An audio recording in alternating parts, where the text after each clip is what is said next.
Wife's pregnant 4 years after my vasectomy. So, I got myself and my child tested.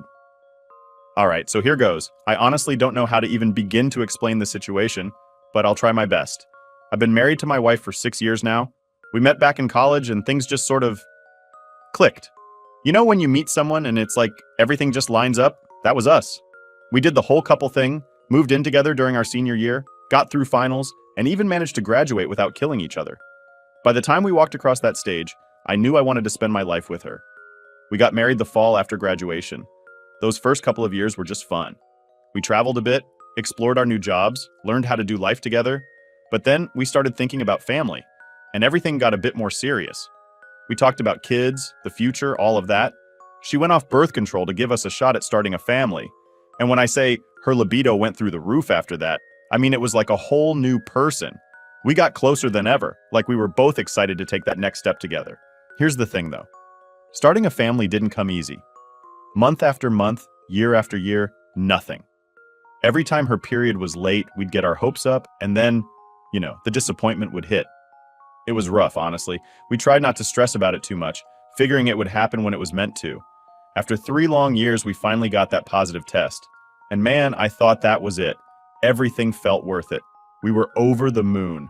When our daughter was born, it was like everything I'd ever wanted. I was all in as a dad. Sleepless nights, changing diapers, you name it. I didn't mind any of it. This was our little family, and I felt like I was doing something right. And my wife, she was a great mom. Life felt pretty complete, and any little issues we had before just seemed to melt away. After our daughter, my wife decided to go back on birth control, but here's where things started getting weird. She struggled with it this time around. She had a lot of side effects, nausea, mood swings, you name it. Her doctor kept changing her prescriptions, but nothing seemed to work right. Eventually, we both agreed that maybe it wasn't worth it. We were on the fence about having another kid anyway, so I volunteered to get a vasectomy. It just seemed like the easier option, plus it could be reversed if we ever changed our minds. So I went ahead and did it. 3 years later, we've just been living our lives without any baby stress. And if I'm honest, things got even better in the intimacy department. There was a sense of freedom there, We didn't have to worry, so we just enjoyed each other. Then, a few weeks ago, something felt off. My wife was acting differently and I noticed she was late. Like I said, that wasn't unusual for her, so I didn't think much of it at first. But then I started seeing other signs. Her chest was sore, and she was getting these waves of nausea in the morning. I felt a weird, anxious pit in my stomach. I knew I'd had a vasectomy, so logically, there was no way she could be pregnant. But still, the signs were there, clear as day. I decided to check things out on my end, just to be sure. I went to the doctor to get my sperm count checked.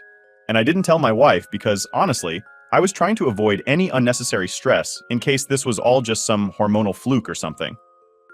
After a couple of days, I got the results back, and my doctor told me, plain and simple, that I was still sterile. My vasectomy had done its job. At that moment, I felt like someone had punched me in the gut. I just stood there, trying to process what that meant. I didn't want to jump to conclusions, but my mind was racing. I thought, maybe it's just some strange coincidence. I tried to tell myself that this couldn't mean what I thought it meant, but I couldn't let it go, so I did something I never thought I'd have to do. I took my daughter to get a DNA test. That decision tore me up inside. I mean, who goes around questioning if their kid is actually theirs? But I had to know. And let me tell you, the days waiting for those results were some of the longest of my life. Every time I looked at her, my heart broke a little. I kept thinking, what kind of dad am I if I even have to do this? But I couldn't shake that gut feeling. When the results finally came in, I was alone. I ripped open that envelope and read the words that would change everything. My daughter wasn't biologically mine. I honestly can't even describe the feeling.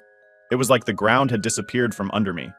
All the memories, the little moments of watching her sleep, teaching her words, those quiet times when it was just me and her, it all felt shattered. I didn't know how to react. I wanted to scream, to cry, to throw something, but I just sat there, numb. It didn't feel real, like I was watching someone else's life fall apart. But then I realized I had to talk to my wife about it. I had to get answers. She came home that night and I didn't waste any time. I showed her the test, the proof. She went pale, and for a second I thought she might try to deny it, but she didn't. She just stared at me like a deer in headlights. I asked her point blank if she'd been with someone else. She stammered at first, but eventually she admitted that, yes, she had. She swore it was only one time, that it was a mistake, that she never meant to hurt me. I listened, but it was like her words just bounced off me. I couldn't even process them. My whole life had just been flipped upside down, and here she was telling me it was a mistake. She tried to explain, to apologize, saying she'd been under a lot of stress, that she was sorry, that she never wanted it to go this far. But all I could think was, how could she do this to us, to our family? I asked her if there was anything else. If there was anything else she needed to tell me. She kept saying it was just that one time, that she'd never done anything like this before. But I didn't know if I could believe her. She begged me to forgive her, said she'd do anything to fix this, even terminate the pregnancy if that's what I wanted. I just sat there, feeling like a stranger in my own life. That night, I ended up on the couch, staring at the ceiling, just trying to make sense of it all. I didn't know what to do or where to go from here. Everything I thought I knew about my life, about her, was just gone. So, here I am, a few days after learning the worst news of my life, and I'm still completely lost. I don't know what to say to anyone, and even worse, I don't know what to say to my wife. We've barely talked since that night. I mean, what am I supposed to say to the woman who's been lying to me for God knows how long? I know the look on her face when she confessed wasn't fake, and that messes me up even more. Because if she was genuinely sorry, that means she knew exactly what she was doing the whole time and still chose to keep me in the dark. Most days, I just feel numb. It's like I'm here, but I'm not really living. I'm just existing, going through the motions, trying not to blow up in front of my daughter. And that's the hardest part. Every time I look at her, this guilt and confusion eats me up. She's just a kid, our kid, or so I thought. And I don't want any of this to touch her. She has no idea what's going on, and I'm so torn about what's next. After my wife's confession, I wanted to demand every single detail. Who was this guy? When did it happen? Why did it happen? But I realized that maybe I didn't really want to know. I mean, sure, I wanted answers, but there's a part of me that knows once I find out, there's no going back. Once you hear the specifics, the picture you've built of someone just disintegrates. And right now, I don't think I can handle that. My mind's already torturing me with every possible scenario, every what if. I've been keeping myself busy though, just to stay sane. Between work and avoiding eye contact with my wife, I keep thinking about what I'm supposed to do next. Should I stay with her, work it out for the sake of our daughter? Or should I just cut my losses? It feels like both options are garbage, honestly. And yeah, maybe I'm overthinking, but what else can I do when every quiet moment just brings up more questions? The few words we've exchanged have been awkward as hell. She tries to be nice, asks if I want something to eat or if I'm okay, but it just feels wrong. It's like she's trying to put a band-aid on a sinking ship. She's been around more, hovering, almost like she's afraid I'll pack up and leave the second she turns her back. The weirdest part is, I almost feel bad for her, which is ridiculous. She's the one who put us here, and yet here I am, feeling bad because she looks sad and worried. It's messed up. Last night, I finally broke down and asked her to tell me everything. I couldn't hold it in anymore. She took a deep breath, hesitated, and then started to talk. The whole time she was explaining, I was just staring at her, trying to see any sign that she was lying. It was like watching a train wreck in slow motion. She went on about how she was feeling overwhelmed with parenting, the stress, the routines, the exhaustion, and I get that. Parenting is tough. But is it tough enough to destroy a family? Her excuse felt like a slap in the face. She swore up and down that it was a one-time thing, just a stupid moment that didn't mean anything. She kept saying it didn't mean anything, but to me, it meant everything. All I could think was, how could she throw everything we had for something so meaningless? And the worst part? She had the nerve to look at me like she was the one who'd been wronged when I didn't respond. I mean, what was I supposed to say? I felt like nothing I said would be enough to get through to her. I went to bed without saying anything back. Just lay there, staring at the ceiling, trying to process. And at some point, I must have fallen asleep, because I woke up to my daughter poking me in the ribs, all bright-eyed and happy like kids always are. She has no idea, and it's killing me to pretend that everything's normal when my entire world just imploded. I put on my game face for her and took her to school, trying to focus on the little things to keep myself from spiraling. After I dropped her off, I went for a long drive. No destination, just driving. I needed space, air, something to make me feel less trapped. Everything's just been so heavy lately, and I thought maybe being out of the house would help me breathe. But the problem is, no matter how far I go, this mess is waiting for me when I get back. It's weird how your mind plays tricks on you in situations like this. I started remembering all these moments from years ago, little things I'd overlooked. Times she'd been a little late, a little distant. Conversations where she'd brush things off or laugh nervously. At the time, I thought nothing of it. Now, I feel like a fool for not seeing the signs, for not asking the right questions. I eventually pulled over, sat on the side of the road for what felt like hours. I was just sitting there thinking, how did we get here? We were supposed to be building this life together, and now I feel like I don't even know the person I married. Worse, I don't know if I can ever know her again. When I finally got home, I didn't even want to go inside. I stood in the driveway for a while, just looking at the house, thinking about everything that happened here. Every memory now feels tainted, like I'll never be able to see any of it the same way again. But I had to go in, eventually. Can't just stand out there forever, right?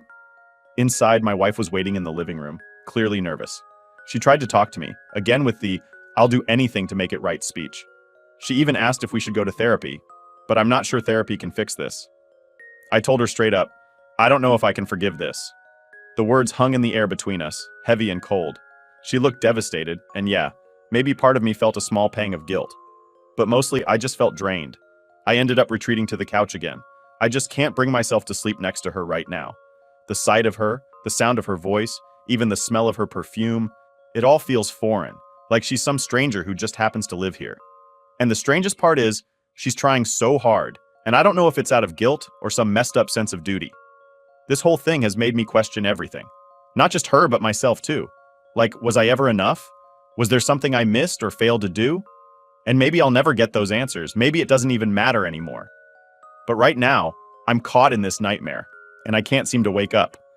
I guess I'm just taking it day by day, trying to figure out what to do, where to go from here. It feels impossible to decide anything when my head's spinning like this. It's been a rough week. Everything feels heavy, like there's this constant weight on me that won't lift. My wife's been hovering around, trying to find ways to fix things, as she puts it. It feels forced. There are all these awkward attempts from her to be friendly, like cooking my favorite meals, asking me how my day was, and even suggesting we go on a family outing. It's like she thinks she can just distract me from the fact that she betrayed me. But I get it. Maybe this is her way of trying to show she's sorry. It's hard to sit here and listen to her acting like things are normal when they're anything but. When I don't respond the way she wants, she gets this defeated look, which only makes things worse because then I feel guilty for not giving her anything back. But honestly, what does she expect?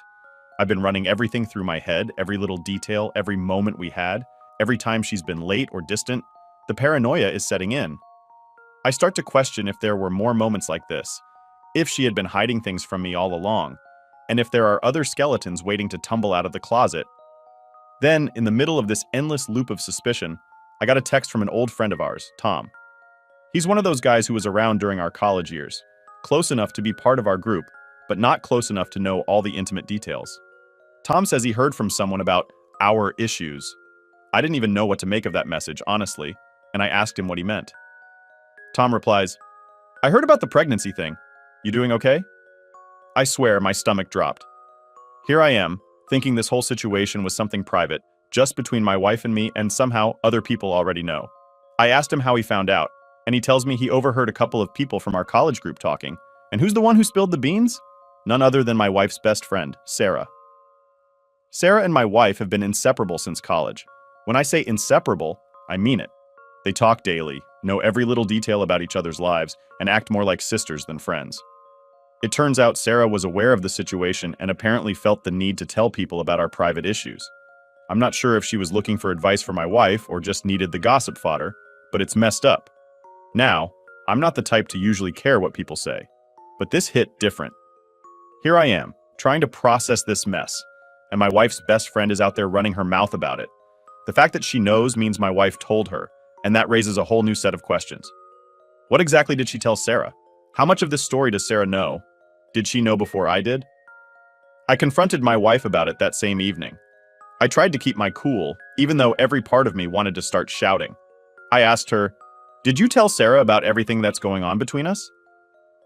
At first, she hesitated, looking away like she didn't want to answer. She gave me this weak excuse that she needed someone to talk to, that she felt so guilty and confused, and Sarah was the only one who would understand. She apologized, but it felt hollow, like she was just saying what I wanted to hear. "You couldn't just keep this between us?" I asked, barely able to keep my frustration in check. "Do you understand how humiliating it is to have other people know about this, about what you did?" She tried to assure me, saying Sarah didn't mean any harm, that she probably only mentioned it because she was concerned.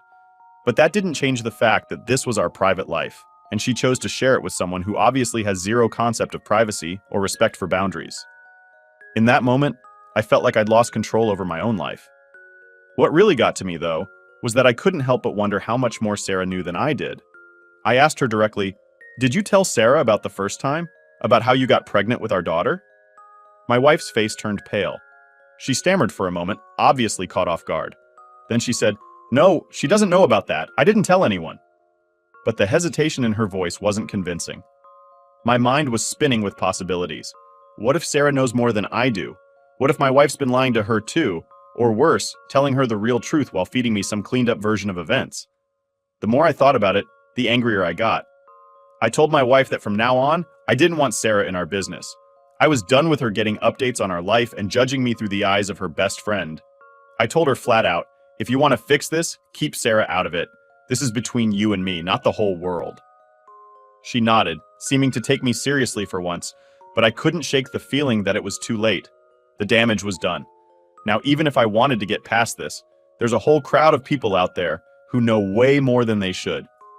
I feel like every time I step out in public, there's going to be someone watching, thinking they know my story, judging me. This revelation did something inside me, broke down a little more of that wall holding back all my anger. My wife's betrayal was bad enough, but realizing that my life had become some sort of twisted story for others to dissect, that's on another level. I barely spoke to her for the rest of the night. I stayed in my corner of the house watching TV on mute, just lost in thought. In my head, I was replaying all these memories of Sarah, the way she'd laugh at inside jokes with my wife, the way they'd whisper and giggle whenever they thought I wasn't paying attention. All those years, I'd thought it was harmless friendship stuff, just girls being close. Now I'm not so sure. Now I wonder if there was always more being said than I knew. The next day, I woke up feeling worse than ever, a dull ache in my chest that didn't seem to go away. I went to work and threw myself into my tasks, trying to escape, but I could barely focus. I was distracted, paranoid, wondering if everyone around me could tell I was a mess. Paranoia is a weird thing. It creeps in slowly, and before you know it, you're looking over your shoulder, wondering if people are talking about you. By the end of the day, I'd made up my mind about one thing. I needed to get more answers, and I needed to know what my wife had told Sarah, or anyone else for that matter. It's like I'm trying to piece together a puzzle with missing pieces, but I can't move forward until I have the full picture. When I got home that evening, I felt this need to go through my wife's phone, find out what she's been saying to Sarah. I know it's wrong, that invasion of privacy isn't the solution here, but my patience is thin, and I can't keep sitting in the dark like this. I'm not proud of what I was about to do, but sometimes desperation makes you cross lines you'd normally steer clear of. When I got home that evening, I could barely keep it together. My wife had left her phone on the kitchen counter while she was upstairs with our daughter, so I took my shot. I knew I didn't have long before she'd come back down. And yes, I know it sounds bad, but at this point, what other choice did I have? The way I saw it, every answer she gave me felt watered down, like she was holding something back. I had to know if she'd been telling Sarah more than she was telling me, or worse, if there was someone else she was confiding in. I unlocked the phone, my heart pounding like crazy. I'm not a snooper by nature, but everything about this situation felt like it had flipped my life upside down. I started with her messages with Sarah, half hoping I wouldn't find anything, half expecting to see all my worst fears laid out in black and white. I scrolled through their conversations, trying not to read more into things than necessary. Some of it was the usual stuff, funny memes, random chats about work and daily life. But then, I hit a string of messages from a couple weeks back, right around the time she'd started acting weird. It was like a slap to the face. Sarah had messaged her, saying something like, "Did you tell him yet? He deserves to know the truth." And my wife's response? She just wrote back, "I don't know how to, it would crush him." I stopped reading for a second, trying to keep my head from spinning. There was this sick feeling in my stomach, a dread I couldn't shake. It confirmed what I'd suspected all along. There was something more, and she had been hiding it. The messages went on, with Sarah basically urging her to come clean, while my wife kept saying it wasn't the right time, or that she wasn't ready. It was like watching her dance around the truth, just playing for time. Then I saw one that nearly made my heart stop. Sarah had texted, "If he knew about everything, do you think he'd ever forgive you?" Everything. That one word kept bouncing around in my head.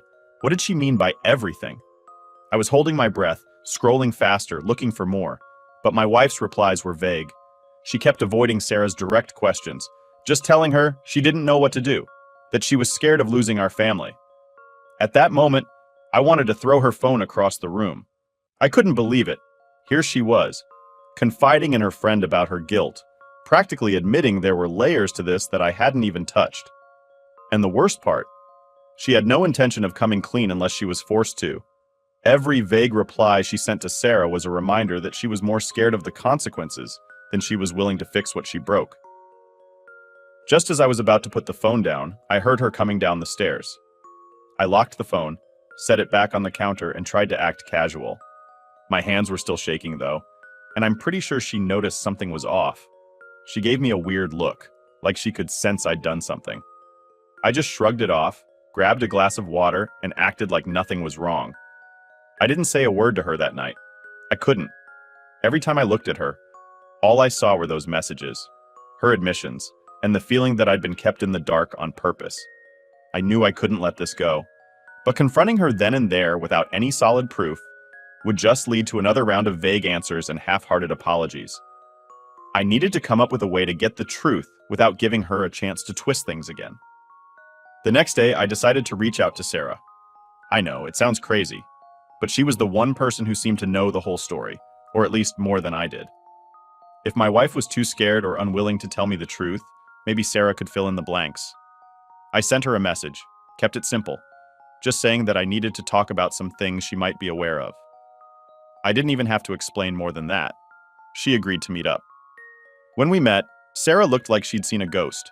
She barely looked me in the eye, like she knew that I knew more than I let on. I didn't waste any time. I asked her straight up, "What did my wife tell you? I know she's been hiding things from me, and you know what I'm talking about." At first, she hesitated. She mumbled something about not wanting to get in the middle of things, about respecting privacy, but I wasn't having it. I told her that she'd already crossed that line the moment she started discussing my marriage with other people. Her face turned red, and I could tell she was struggling to decide what to say. Then she finally cracked.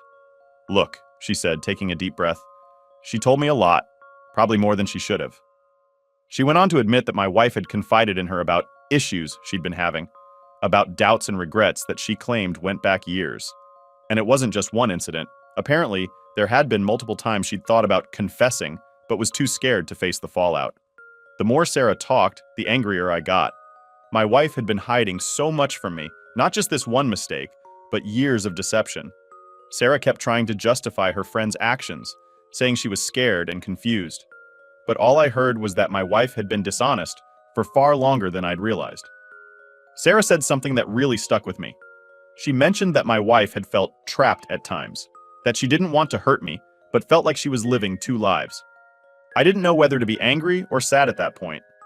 Here was the person I'd built my life around, who I'd trusted more than anyone, admitting to her friend that she wasn't even happy with the life we had. As I walked away from that meeting, I knew there was no going back. Whatever version of the truth she had planned to feed me wasn't going to cut it. I needed her to look me in the eye and tell me everything, every last detail. And if she refused, well, I'd have my answer right there. When I got home, she was waiting for me. She must have sensed something was up because she immediately asked if we could talk. I looked at her, all the anger and hurt bubbling up, but I held it back. I told her, "Fine, let's talk. But this time I don't want half-truths, and I don't want excuses. I want everything. And I mean everything." She looked like a deer caught in headlights, but I wasn't about to let her off the hook. I sat down across from her, not even sure where to start. Part of me wanted to scream and demand answers, but I knew that wouldn't get me anywhere. Instead, I just stared at her, waiting for her to start talking. She shifted nervously, her hands twisting in her lap, and finally she whispered, "I don't even know where to begin." I wasn't in the mood for games. "Then start with what you've been hiding. No sugarcoating, no holding back. I'm done with half-truths." She looked down, her fingers fidgeting with the hem of her shirt. "I didn't plan for any of this to happen," she mumbled. "It just got out of hand." "Got out of hand?" I repeated, my voice barely holding back the anger. "Out of hand doesn't cover years of lies, months of hiding things from me. I deserve better than out of hand. I want details." It felt like she shrank into herself, like she was trying to disappear. But I wasn't letting her off the hook. After a long pause, she finally took a deep breath and started to talk. "It started with just messages. Small things," she began, her voice shaking. "At first, it was nothing serious. I was lonely, stressed, dealing with a lot, and he listened. I could feel my fists clenching, but I stayed quiet, letting her continue. I wasn't here to listen to her justifying it, but to hear the truth. She went on. And then it became something I couldn't control. I never meant for it to go where it did, but I don't know. I was confused, and I couldn't just stop. And I thought I could handle it, keep it separate, but then everything got complicated. Her words sounded like static in my head. There was a bitterness in her voice, like she was upset that she'd lost control of her situation. But for me, all I could hear was betrayal after betrayal. I interrupted her. Did you ever think to tell me? Did it cross your mind that maybe, just maybe, I had the right to know? She finally looked up at me, eyes full of tears. I was scared, okay? I knew you'd leave me if you found out, and I didn't want to lose everything we'd built together. So instead, you just lied. For years. How do you even justify that to yourself? I couldn't stop the frustration boiling over. I gave you everything I had, and you were off living some double life. Her tears fell faster, but it didn't soften me. She sniffled, wiping her face as she tried to keep going. I know I don't deserve your forgiveness. I just thought I could handle it without hurting you. I was wrong, okay? I was so wrong. Yeah, well, it's a little late for that, I shot back, crossing my arms, feeling myself close off to her more and more. I'd heard enough apologies in my lifetime, but this one felt like nothing more than empty words. We sat in silence for a few moments, the weight of everything hanging thick in the air. Then, almost on instinct, I asked, "So, what's the truth about our daughter?" Her face turned white. "What do you mean?" she asked, her voice barely a whisper. "You know exactly what I mean," I replied, feeling the anger flare up again. "I got the DNA results. I know she isn't mine, so why lie about that too? You couldn't even be honest about our child?" Her eyes widened, and she let out a shaky breath. I didn't think you'd find out, and I was hoping, I don't know, that it wouldn't matter, that you'd love her regardless. It was like a punch to the gut. It's not that I don't love her, I said, my voice breaking slightly, but I built my life around a lie. You let me believe she was mine. You watched me bond with her, raise her, and never once thought I deserved to know the truth? I didn't know what else to do, she cried, her voice breaking. I was terrified you'd leave. I wanted us to be a family, even if it meant hiding things. That's not a family, I shot back, my voice as cold as I felt inside. A family is built on trust, not on lies and deception. She broke down, sobbing into her hands, but I just sat there, numb. Everything I thought I knew about my life had shattered in the last few days, and I didn't know how to piece it all back together. I'd spent years building something with her, thinking we had a future. And now? It felt like it had all been ripped away in an instant. After a long moment, I took a deep breath, struggling to hold it all together. Look, I said, my voice calmer but still carrying the hurt. I don't know what happens from here. I need time to figure out what I want, to process all of this. But you need to understand what you've done. This isn't something you can just sweep under the rug and pretend never happened. She nodded, wiping her face as she tried to steady herself. I know I hurt you, and I'm sorry. I'll do whatever it takes to make things right. But I knew deep down there was no going back. Even if we tried to patch things up, there would always be this huge gap between us, this betrayal that I'd never be able to forget. I didn't say that, though. I just nodded, unable to look at her anymore. The next few days passed in a blur. I kept my distance, taking time to be alone, to think about everything.